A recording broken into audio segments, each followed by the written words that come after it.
Welcome back to another App Tech Guru tutorial, and today I'm going to show you how you can download and install the VN Video Editor on your smartphone. So let's get started right away. First of all, open up the iOS App Store or the Google Play Store, depending on your device.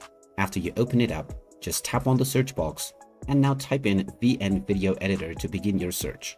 Once you find the application, you can tap on it and you will see the install button. Tap on the install button, which will now begin the download and installation of the VN Video Editor app. Just wait for a while until the installation is completed, and once it is done, you can tap on the open button. You can also tap on the auto open toggle, which will automatically open up the application once the installation is completed. Now, once the application is opened up, you can start using it right away to create your edits and videos. So there you have it. That is how easy it is to download and install the VN Video Editor application on your smartphone.